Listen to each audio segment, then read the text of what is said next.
The Power of Love by Alan Graham. I had not been working at my new job for long when I first saw her. I could try and pretend to be cool about it, but from that moment I knew my heart belonged to this dark-haired angel, the most beautiful woman I had ever seen. And I resolved that this time I would ride through all obstacles, tackle any hardships until my love was returned. Of course, what was ironic about this was that I'd only just left my previous workplace to escape from past heartbreaks, such as the bitter memories of Evangeline in accounts, who'd responded to my declaration of love by informing me that I wasn't her type. Sometime later, I realised that Isabel, who I think may have worked in marketing, was a far more suitable soulmate for me, until she defined soulmate as more of a friendship thing. I had remained in the office though. Even though my undying love for both had died, I felt it was important to soldier on, to carry my wounds stoically at work, like a true, deeply profound individual. And it was a while I was heroically reading the Lonely Hearts column in the company canteen one day that I chanced upon the following advert. Sensitive intellectual men required for clerical work. Good money paid. Send a self-penned poem with your CV to P.O. Box 455. This seemed perfect for me. I feigned illness that afternoon and raced home to prepare my application. It took me till gone midnight to determine which of my poems I should send to my prospective employers. I opted for one of my earliest works when Emma, my first girlfriend at university, told me she needed her own space. It had inspired me to write all 19 verses of A Gentle Heart Betrayed. This work was clearly appreciated because within days of applying, I received a letter informing me of my success and stating that I could start work as soon as I was available. An opportunity I grabbed with both hands, a new office, a new start, a chance to reinvent myself. From the outset, however, the new job seemed somewhat bizarre. I was expected to work alone in a cramped, poorly lit office, and the electrics in the building were decidedly shoddy. Lights would frequently cut out or occasionally flare up, so bright they would hurt the eyes. But that was not the strangest aspect of working there.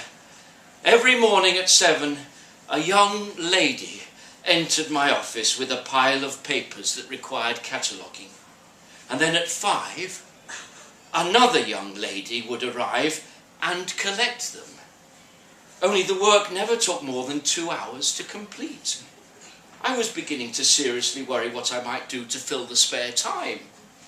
At least I was, until my angel came that morning with a small bundle of papers and eyes I would climb mountains for. As if compelled by chivalry, I found myself standing up in her presence. But when she looked at me quizzically, I found I had lost the ability to speak. What I wanted to tell her was now I suddenly realised that what I had felt for Evangeline and Isabel and Emma and indeed countless others had not been love after all. I now knew it to be passing fancy, merely. It was only now as I beheld her loveliness that I understood true love. This is what I wanted to say, but all I managed was a few puppy-esque whines and a word that sounded like loo roll. Aware of my awkwardness, this goddess amongst women tried to relax me with a friendly smile. This was so lovely, it just made things worse. I could feel my face blushing, my knees threatening to give way. So I was incredibly relieved when, at that moment, the lights in my office suddenly flared up to a blinding intensity before cutting out completely. "Don't worry," I heard her calm, angelic voice sing to me through the darkness. "It's vital I report this development as soon as possible." Alone, after her departure, I realised what I could do with all that free time I had in the office. I knew that a woman this beautiful would not be immediately attracted to someone like me, but I had already sensed a keen intelligence in her, and that she was more sensitive than most. And I resolved that I would woo this woman with my poetry. I would produce for her an epic love poem, one which she would read, and which, upon finishing, would allow her to see me in a new light. My mask of ordinariness would fall away to reveal my true self. And it seemed from that day on, no other woman came to collect or deliver my papers, allowing me to see my beloved twice every day. It was inspirational for my work. I was on at least 5 verses a day within a week, and good ones too, with long French words and actual proper rhymes. I solved the problem of which angle to take, whether the tone should be courtly, melancholic, sexual, or cheekily humorous, by basically throwing them all in. I'm not sure you can put a word limit on true love, but if you could, I'm certain it would be much higher than the 10,000 I'd reached when disaster struck. One afternoon I was so focused on trying to look as nonchalant as possible when my angel came to collect the papers, I failed to spot my own personal writings had been taken along with the office documents. I only realised this had happened when I arrived at work the next day and found a note on my desk. "Please will Mr. Young Man number 18 please come to the basement as soon as quickly possible." When I tried to work out why I'd been summoned, I realised the awful truth. I did not know how I could fix this, but maybe, just maybe, my angel had read the poem and liked it. Even if I lost my job, she alone would know I had been fired for love. Maybe then she would see me as worthy of her. It took me a while to locate where this office had a basement. Eventually I found a dingy flight of stairs, at the bottom of which was a small door marked, "Do not be entering."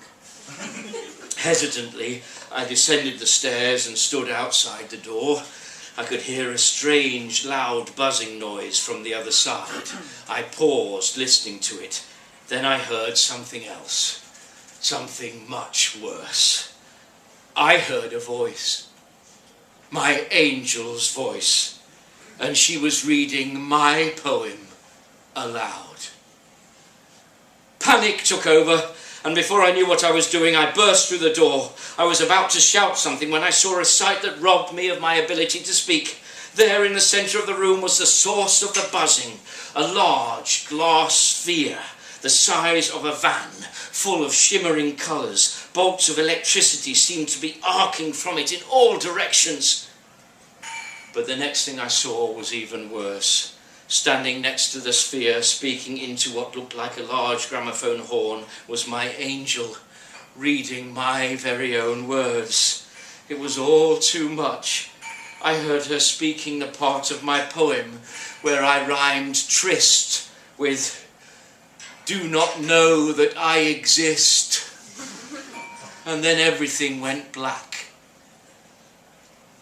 You are probably wondering what it is you witnessed earlier. This was an elderly woman's voice, powerful and slightly foreign. "Well, young man, I will not lie to you. I am obviously thinking that you are quite the most promising recruit we have had for some numbers of months. Where am I? I slurred, trying to shake off the blurriness in my eyes. My name is not important, the voice continued, seemingly having misunderstood the question. You would not have heard of it, I think. This is a cruel world where my own genius is not recognized. I tried to say something, but she didn't stop speaking. Finally, I think I have it. The source of near limitless power. You mean my poem? I interrupted. Ha! She snorted, but then checked herself. But maybe I should not be laughing. They laughed at me, you understand? Your so-called men of science, your Teslas and Einsteins. When I was just a young girl, I told them I had discovered the greatest source of energy this world has ever known. They laughed at me. But you know, I think the ancients would not have laughed. They were of the understanding that love was the greatest power. But as simple folks, they did not understand. Nobody did. Till I came along and identified the actual atomic particles of love. My vision was slowly returning. I tried making out the old woman talking to me. All I could really see was that her hair was the wildest blue-grey mess I had ever seen. My biggest errors I made first, she continued. I attempted to harness the power from perfectly loving couples. Years wasted wiring up happy young people as they kissed, cuddled, celebrated their shared joy in each other. All a total waste of time. Young couples in love are just completely useless. Then I had, then I had the brainwave. The love particles generated by a loving couple.